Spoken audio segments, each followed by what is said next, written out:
Olá, seja bem-vindo, meu amado irmão, muito bem-vinda, minha amada irmã. É com muita alegria que hoje, dia 13 de agosto, estamos reunidos para meditar o Evangelho que a nossa amada igreja nos propõe.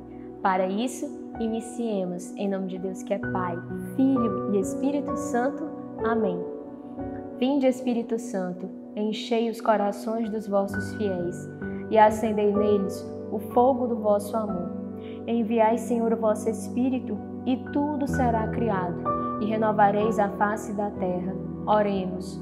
Ó Deus, que instruíste os corações dos vossos fiéis com a luz do Espírito Santo, fazei que apreciemos retamente todas as coisas, segundo o mesmo Espírito, e gozemos sempre de sua consolação. Por Cristo, Senhor nosso. Amém. O Evangelho de hoje está em São Mateus, capítulo 19, versículos do 3 ao 12. Então pegue a sua Bíblia e venha comigo. Naquele tempo, alguns fariseus aproximaram-se de Jesus e perguntaram para o tentar: é permitido ao homem despedir sua esposa por qualquer motivo? Jesus respondeu: nunca lestes que o Criador desde o início os fez homem e mulher? E disse: por isso, o homem deixará pai e mãe e se unirá à sua mulher, e os dois serão uma só carne, de modo que eles já não são dois, mas uma só carne. Portanto, que Deus uniu, o homem não separe. Os fariseus perguntaram: então, como é que Moisés mandou dar certidão de divórcio e despedir a mulher? Jesus respondeu: Moisés permitiu despedir a mulher por causa da dureza do vosso coração. Mas não foi assim desde o início. Por isso eu vos digo: quem despedir a sua mulher, a não ser em caso de união ilegítima, e se casar com outra, comete adultério. Os discípulos disseram a Jesus: se a situação do homem com a mulher é assim, não vale a pena casar-se. Jesus respondeu: nem todos são capazes de entender isso, a não ser aqueles a quem é concedido. Com efeito, existem homens incapazes para o casamento, porque nasceram assim, outros porque os homens assim os fizeram, outros ainda se fizeram incapazes disso por causa do reino dos céus. Quem puder entender, entenda. Estas são para nós palavra da salvação. Hoje, nós temos um diálogo muito interessante entre Jesus e os fariseus e que mais para o finalzinho entram também os discípulos. Primeiro, os fariseus se aproximaram de Jesus com um intuito muito claro. E qual era esse intuito? O de o tentar. Nós lemos isso no versículo 3, que os fariseus se aproximaram de Jesus para o tentar. Não se aproximaram de Jesus para o conhecer, não se aproximaram de Jesus para ouvir os seus ensinamentos e a partir daí fazer algum juízo, mas já se aproximaram de Jesus maliciosamente para o tentar.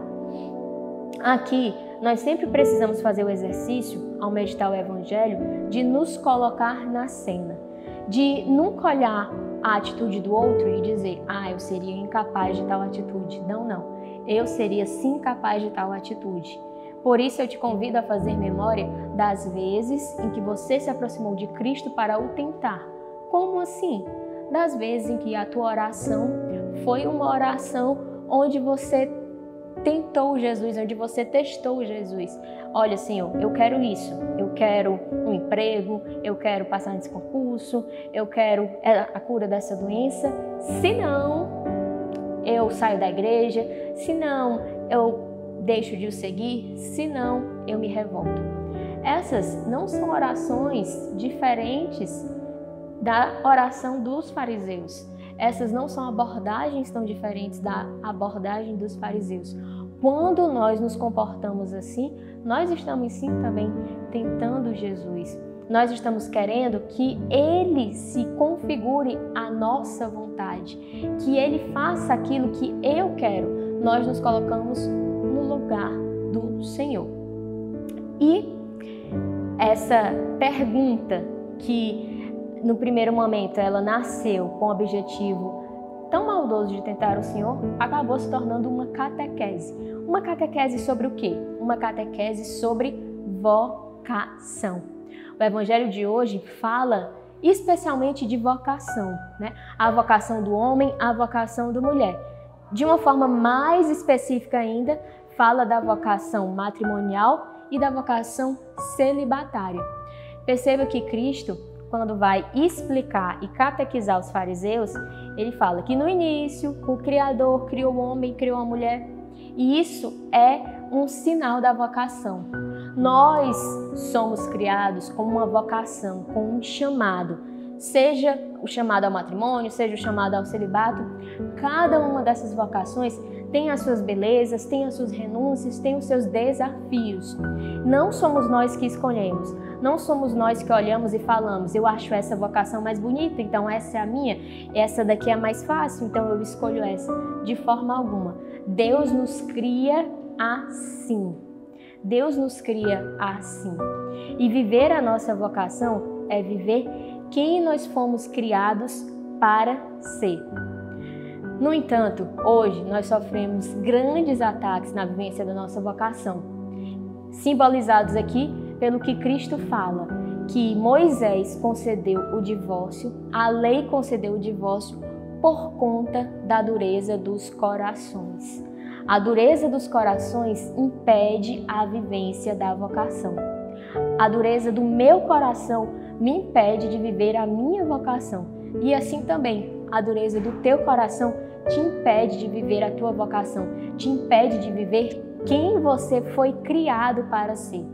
Essa dureza do coração, nós bem sabemos, ela pode acontecer, ela pode chegar a acontecer por diversos motivos, mas de uma forma muito comum, hoje em dia, o nosso coração, ele se torna um coração duro, ele se torna um coração frio, ele se torna um coração indiferente, a partir do momento em que nós comungamos com os valores do ter, do poder e do prazer. Quando nós deixamos que esses valores entrem em nosso coração, quando nós deixamos que o teu poder e o prazer façam morada em nossos corações, o nosso coração, ele deixa de ser um coração de carne, de sangue, um coração vivo que pulsa e se torna um coração duro, um coração frio. Eu vou lhe dar um exemplo disso com relação ao poder no matrimônio. Com relação ao prazer, na verdade, no matrimônio. Eu quero que o outro satisfaça as minhas vontades. Eu quero que o outro faça aquilo que eu quero. Eu quero que o outro me faça feliz. Da mesma forma, podemos aplicar esse raciocínio com relação à vocação celibatária. No celibato, trazendo o valor do prazer. Eu quero que Deus ele satisfaça as minhas vontades. Eu quero que Deus satisfaça os meus desejos. E se Deus não satisfizer as minhas vontades e desejos, então eu abandono o celibato. E se o meu cônjuge no matrimônio ele não me fizer feliz, e aqui por felicidade nós colocamos o valor do prazer, então eu peço o divórcio. Percebam como nós precisamos cuidar, zelar dos nossos corações, para assim podermos cuidar, zelar da nossa vocação. Nós seguimos um mestre que nos ensina que o amor é renúncia, que nos ensina que o amor é sacrifício, que nos ensina que é da essência do amor a oferta.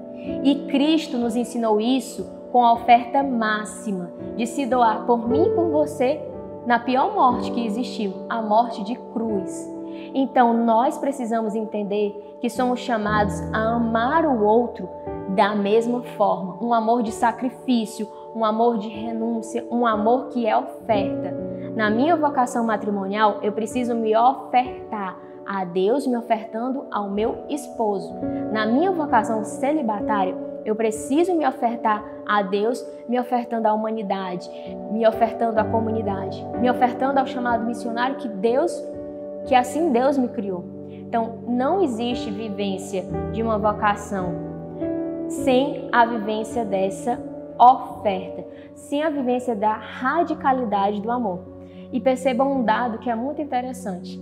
Essa pergunta, essa catequese nasceu a partir de uma pergunta dos fariseus e os próprios discípulos falaram para Cristo que aquilo era muito difícil de ser vivido.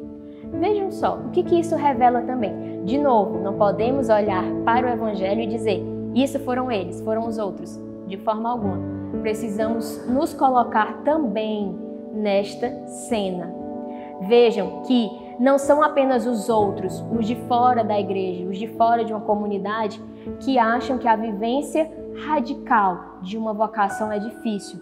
Infelizmente, nós, de dentro da igreja, muitas vezes consideramos difícil, consideramos até mesmo impossível e irrealizável a vivência plena da vocação, seja matrimonial, seja celibatária.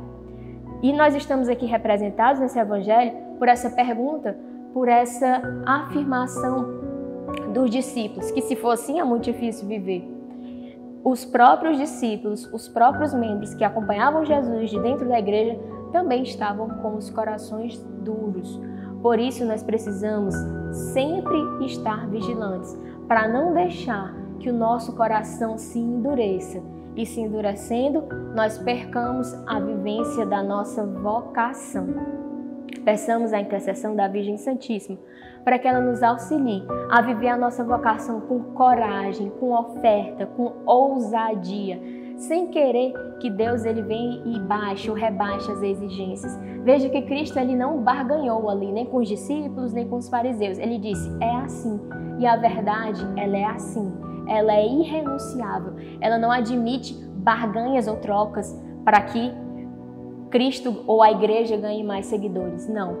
Peçamos a intercessão da Virgem Maria para que nós possamos abraçar com amor, com ardor, a vocação com a qual Deus nos criou. Com Maria sempre, Ave Maria, cheia de graça, o Senhor é convosco. Bendita sois vós entre as mulheres, e bendito é o fruto do vosso ventre, Jesus. Santa Maria, Mãe de Deus, rogai por nós, pecadores, agora e na hora de nossa morte. Amém.